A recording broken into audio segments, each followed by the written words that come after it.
Vote जो हमारे धर्म और कर्म के साथ रहेगा उसको वोट करेंगे। धर्म की राजनीति जो न करे उस पर वोट करेंगे। आवाज देख लीजिए, मच्छर भी खत्म है और माफिया भी खत्म। यहाँ आजमगढ़ पे कुछ भी अगर किसी ने रखा है तो समाजवादी के लोगों ने रखा है।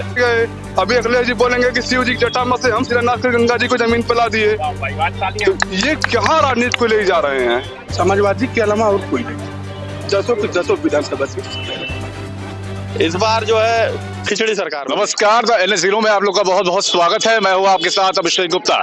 हम लोग अभी आजमगढ़ में मौजूद हैं और आजमगढ़ में 10 विधानसभा सीटें हैं, जिनमें से 5 समाजवादी पार्टी के पास है, 4 बहुजन समाजवादी पार्टी के पास है और 1 है भाजपा के हाथ में। अब यहाँ पर बोला जा रहा है कि बदलाव की बयार आएगी। यहाँ के चुनावी मुद्दे क्या है, यहाँ के स्थानीय मुद्दे क्या है, ये सब चीजें जानने के लिए हमारे साथ मौजूद है तमाम लोग। उनसे एक एक करके पूछेंगे। आपसे शुरुआत करते हैं। आपका नाम क्या है? मेरा नाम विनय प्रकाश गुप्त है। इस बार क्या है, स्थानीय मुद्दे क्या है इस बार? चुनावी मुद्दा तो बस है भारत का विकास, प्रदेश का विकास।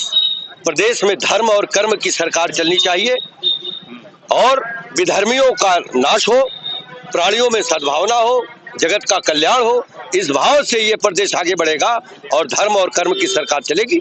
तो इस बार किसकी आप वोट किसको करेंगे इस बार आप? वोट जो हमारे धर्म और कर्म के साथ रहेगा उसको वोट करेंगे। आदित्य योगी नाथ जी अच्छा काम कर रहे हैं, उनको वोट करेंगे। और आप देख लीजिए, पूत बढ़े पिता के धर्म में और खेती बाढ़े अपने कर में। आपने देखा कि माननीय अखिलेश जी पिता के नाते आगे बढ़े और उनका कोई ऐसा कर्म नहीं जो आगे बढ़े। इसलिए इस प्रदेश में योगी और मोदी की सरकार चलने वाली है और देश विश्व में प्रसिद्धि प्राप्त करेगा और अखिल भारत में ये कमल खिलेगा और कमल पे लक्ष्मी सवार होगी। ये वैश्विक रूप से धनवान और फिर से यशस्वी कीर्तिमान देश बनेगा। कमल खिलेगा, इनका ये कहना है। बाकी लोगों से बात करते हैं। आपका नाम क्या है? अजय कुमार। इस बार किसको वोट करेंगे आप? धर्म की राजनीति जो न करे उस पर वोट करेंगे। धर्म की राजनीति जो ना काम करे। हाँ, अच्छा। विकास धर्म वाले का वोट नहीं देंगे, विरोध करेंगे।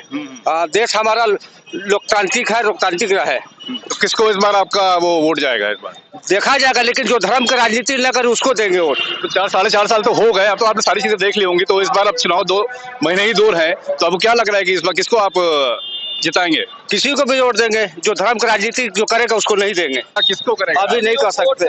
अधर्मियों को वोट करेंगे। जो धर्म पर हम भी चलते, मैं भी हिंदू हूँ। धार्मिक जो धर्म पर चलेगा उस धार्मिक लोग नहीं, लोग सबको देख के चले, विकास की ओर चले। क्या नाम है आपका?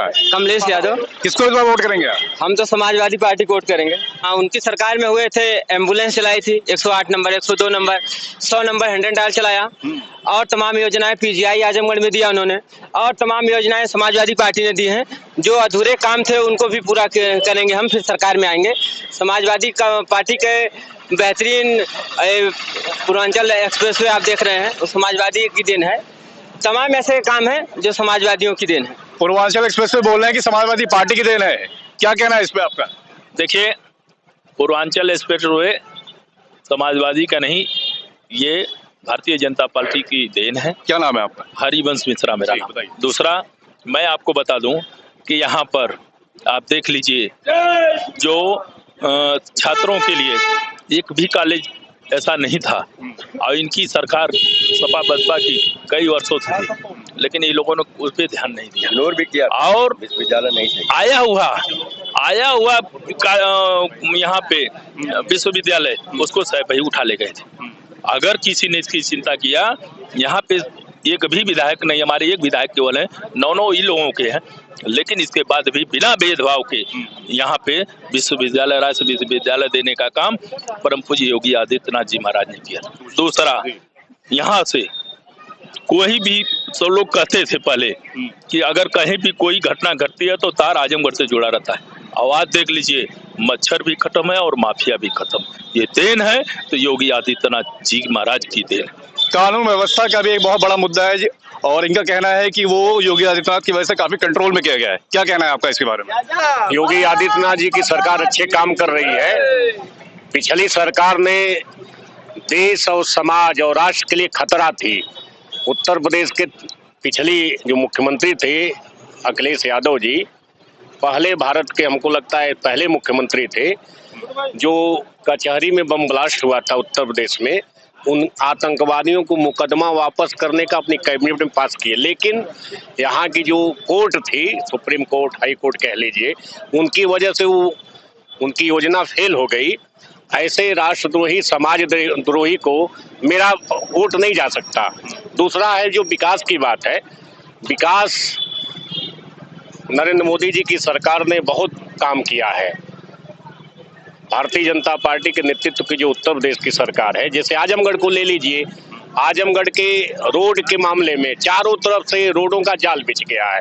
पूरे जिले में आप स्वयं जाकर के स्थलीय निरीक्षण करिए, चारों तरफ सड़कों का जाल बिछा है।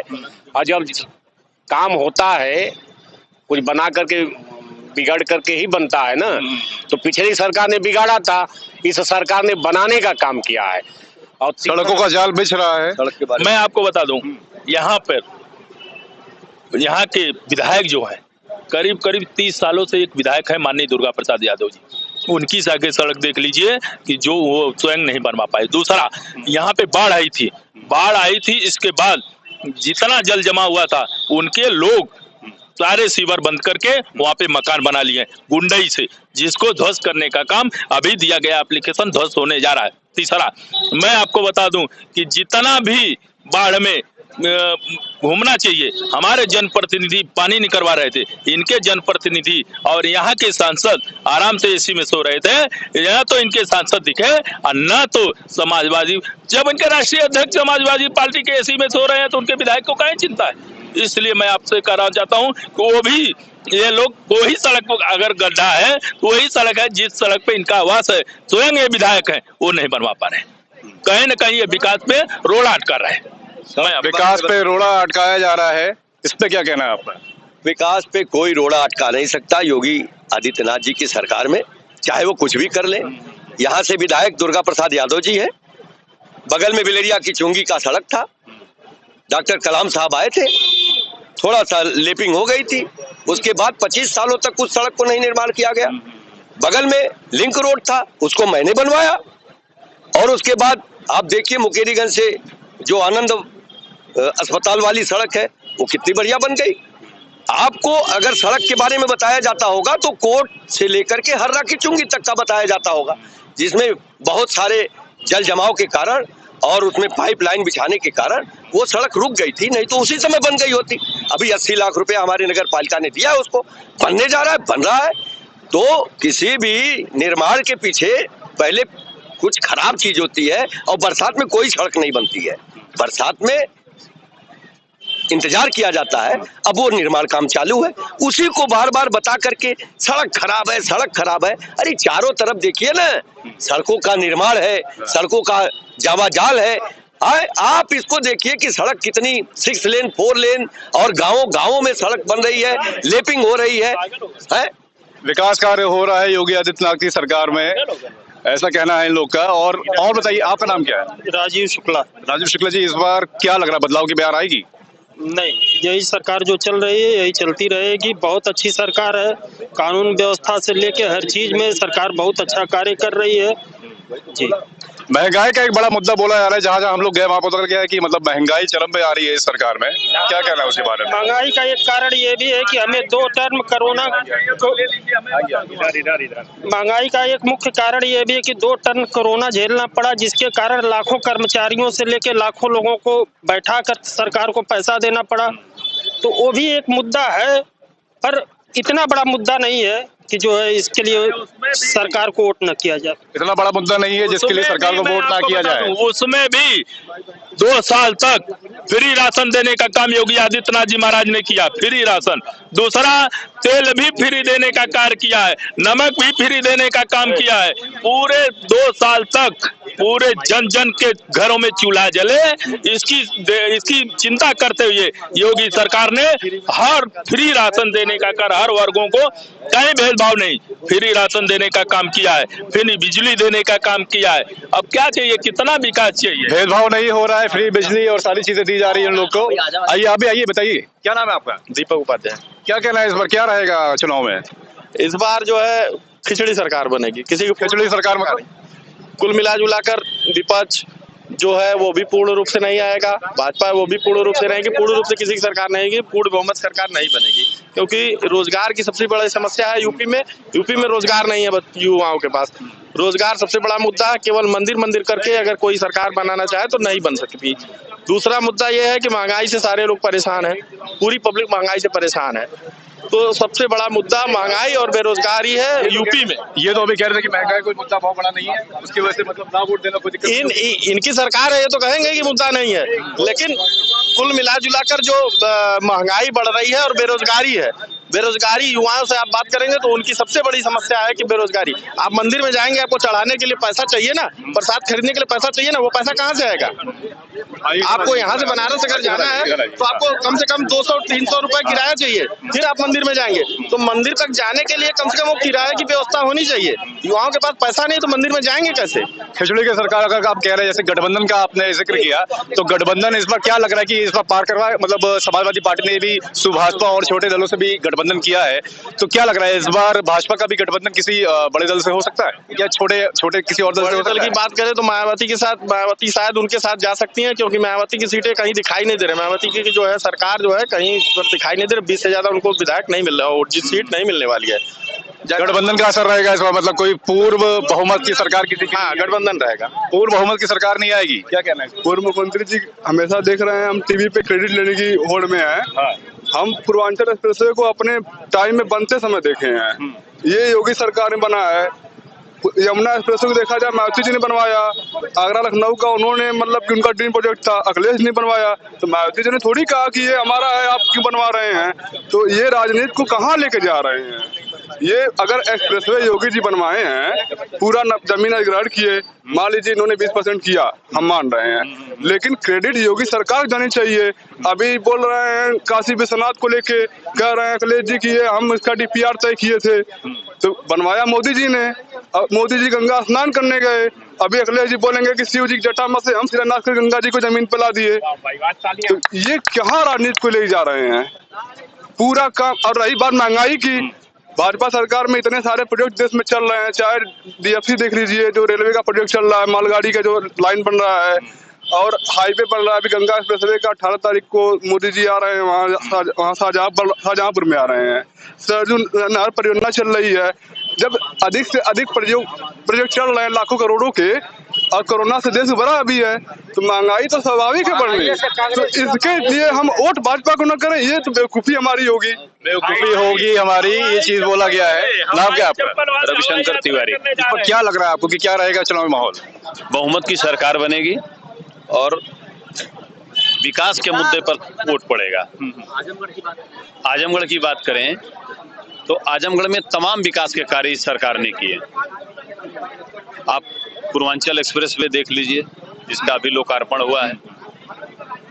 मऊ से लेकर के सागन तक विद्युतीकरण और दोहरीकरण दोनों का कार्य साथ साथ चल रहा है। रेलवे का जो हवाई पट्टी थी उसका विस्तारीकरण हो गया है, उद्घाटन होना बाकी है, क्योंकि DGCA से जो लाइसेंस मिलता है वो अभी नहीं मिला, इसलिए उसका उद्घाटन अभी नहीं हुआ है। अभी उस दिन के पीछे जो कार्यक्रम हुआ था माननीय मुख्यमंत्री का, तो उसे बड़ा प्रोजेक्ट और भी उस हवाई अड्डे का और विस्तारीकरण करने की उन्होंने घोषणा की। इसको डोमेस्टिक हवाई अड्डा बनाने की तैयारी चल रही है। अभी तो ये रीजनल कनेक्टिविटी में हुआ है। और सबसे बड़ा चीज, अभी उस दिन आए थे देश के यशस्वी गृह मंत्री, जिन्होंने विश्वविद्यालय का यहाँ शिलान्यास किया। जो वहाँ के वर्तमान सांसद हैं, पूर्व मुख्यमंत्री, इन्होंने सदन में लिखित रूप में दिया था कि आजमगढ़ में विश्वविद्यालय की आवश्यकता नहीं है। जो विश्वविद्यालय बलिया में बना जननायक चंद्रशेखर विश्वविद्यालय के नाम पर, चंद्रशेखर जी के नाम पर, वो विश्वविद्यालय आजमगढ़ का था। माननीय मुलायम सिंह यादव जी ने सदन में लिखा कि आजमगढ़ को विश्वविद्यालय की आवश्यकता नहीं। आजमगढ़ के लोग शिक्षित न हो। जिस दिन आजमगढ़ के लोग शिक्षित हो जाएंगे, इनकी दुकानें बंद कर दी जाएंगी। गांव का विकास होगा तो इस देश का विकास होगा। ठीक है। गांव का विकास होगा तो देश का विकास होगा। यहाँ पर कई लोग का ये कहना है कि विकास की बयार यहाँ पर आ गई है जब से योगी आदित्यनाथ की सरकार उत्तर प्रदेश में आई हुई है। इसके बारे में और लोगों से जरा चर्चा करने की कोशिश करते हैं हम लोग। और भी स्टूडेंट और भी कई सारे लोग हमारे साथ मौजूद हैं। क्या नाम है भैया? मेवालाल। क्या नाम है? मेवालाल जी। किसको मेवा खिलाएंगे? भैया मेवा के आजमगढ़ में 14 नवंबर को कमिश्नरी कायम हुई, मुलायम सिंह ने किया। 27 मार्च 97 को बड़ी रेल लाइन का उद्घाटन उन्होंने कराया। आजमगढ़ में पिजवाई बनाए, ये इतनी बड़ी बिल्डिंग बनाए, कलेक्ट्रेट बनाए, महिला हॉस्पिटल बनाए, रोडवेज बनाए, सारे कार्य जितने हैं समाजवादी पार्टी का। यहाँ आजमगढ़ पे कुछ भी अगर किसी ने रखा है तो समाजवादी के लोगों ने रखा है। और यहाँ पे पूरे आजमगढ़ की 10 सीट इस बार पूरे समाजवादी को जाएंगे। सारी 10 सीट समाजवादी पार्टी को जाएगी। हाँ, जो भी यहाँ पे न्यू रखी गई है सब समाजवादी के लोगों ने रखा है।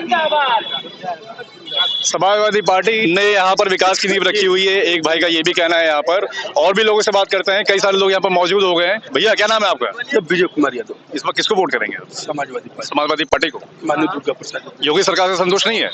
यहाँ तो कई सारे लोग कह रहे हैं विकास की बयार आ गई है। नहीं, ये तो लोग भाजपा ही लोग तो कहेंगे। समाजवादी की सरकार से तो बहुत कुछ मिला, जैसे कि पेंशन, वृद्धा पेंशन, कलेक्टर भवन मिला हम लोगों को, यहाँ कमिश्नरी दी गई, कृषि विश्वविद्यालय मिला, वो चला गया यहाँ से गोरखपुर चला गया। समाजवादी के अलावा और कोई नहीं। 10 की 10 विधानसभा सीट समाजवादी। यहाँ पर 5 सीटें हैं समाजवादी पार्टी की, अब वो दोगुनी हो जाएंगी, 10 सीटें हो जाएंगी।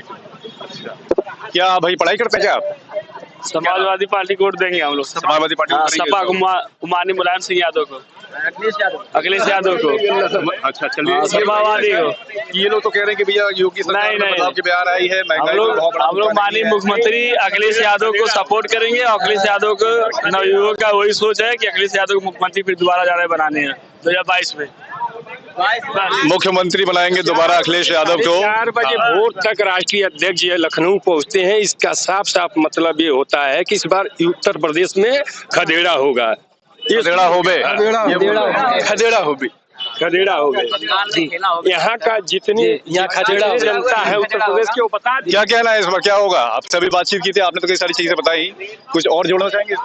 अगर देखा जाए रेलवे स्टेशन पे जो रेलवे लाइन का डबल कलर हो रहा है, इलेक्ट्रिफिकेशन हो रहा है, अखिलेश जी बोलेंगे ये भी मेरा काम है, जबकि ये सेंट्रल गवर्नमेंट का काम है। तो भैया राजनीति को आप सही दिशा में ले जाइए, क्रेडिट लीजिए मगर उसको सही दिशा में ले जाइए। बहुत सारे प्रोजेक्ट चल रहे हैं भाजपा के आजमगढ़ में, विश्वविद्यालय बन रहा है, 4 लेन बन रहा है, आपका योगदान हम मान रहे हैं। लेकिन आप अगर ऐसे करेंगे तो बहन जी को भी कहना चाहिए कि यमुना एक्सप्रेसवे हमारा है, आगरा लखनऊ हमारा है, बोलना चाहिए ना। लेकिन उन्होंने नहीं बोला। राजनीति को सही दिशा में ले जाना चाहिए, सही तरीके से करना चाहिए। इसीलिए ये जनता का पैसा है, जनता के पैसे बन रहा है, ये कोई क्रेडिट नहीं ले सकता है। चलिए ठीक है, ये थे यहाँ के लोग जिनका ये कहना था कि कुछ लोगों का कहना है कि योगी सरकार में विकास की बयार आई है, कुछ लोगों का कहना है कि अखिलेश यादव ने सारे निर्माण का जो यहाँ पर हुआ है, सारा विकास कार्य जो हुआ है वो अखिलेश यादव की सरकार में हुआ है। चुनाव अब दूर नहीं है, केवल 2 महीने बचे हुए हैं, ठीक है, उसमें सब पता चल जाएगा कि किसको क्या वोट मिलेगा। हाँ, क्या कह रहे हैं? 69,000 शिक्षक भर्ती जो चल रही है उसमें मैं अभ्यर्थी रह चुका हूँ। उसमें माननीय मुख्यमंत्री जी से आपके न्यूज चैनल से सिर्फ यही निवेदन है कि पिछड़ा वर्ग आयोग ने बोला कि 53 सीटों पे आरक्षण का घोटाला कर लीजिए, चाहे संवैधानिक कोर्ट में बोलिए कि कुछ फेरबदल किया गया है। बेहतर होगा कि 69,000 शिक्षक भर्ती में माननीय मुख्यमंत्री जी केशव प्रसाद मौर्य जी और हमारे डिप्टी सीएम दिनेश चंद्र शर्मा जी उस पर बेहतर तरीके से ध्यान दें। और अभ्यर्थियों को जो वहाँ लखनऊ इको गार्डन में तकरीबन 200 जून से नवंबर दिसंबर चल रहा धरना लगातार चल रहा है। शिक्षकों पे होने वाले शिक्षकों पे लाठीचार्ज कर रहे हैं, ये गलत बात है। माननीय मुख्यमंत्री जी उस पर जरूर ध्यान दें, क्योंकि माननीय मुख्यमंत्री विकास तभी हो जाएगा, अखिलेश यादव विकास तभी कर पाएंगे जब शिक्षक राष्ट्र निर्माता सही दिशा में जाएगा। अगर वहाँ बिल्कुल आप यहाँ पर अखिलेश यादव जी की सरकार में यूपी पीसीएस की भर्ती हुई थी, उनमें एक बिरादरी के लोग 14,000 करीब रख गए, हम नाम नहीं लेना चाहते हैं। उसके बाद पुलिस की भर्ती हुई, उसमें कितना पैसा चला। अगर आपको जानना ही है तो आप किसी गांव में चले जाइए भेष बदल के, मतलब कि अपना एक आम आदमी बन के, अब पूछिए कि इसमें कितना भ्रष्टाचार हुआ है, आपको सब पता चल जाएगा भैया। पता चल जाएगा, सब कुछ पता चल जाएगा। अब चुनाव भी बहुत दूर नहीं है, उसमें भी पता चल जाएगा कि किसको क्या वोट मिलने वाला है, किसको कितनी सीटें मिलने वाली हैं। ये चुनावी चर्चा और भी जिलों पर जारी रहेगी और भी विधानसभा में चलती रहेगी। तब तक के लिए मैं अभिषेक गुप्ता आप लोगों से विदा लेता हूँ। धन्यवाद।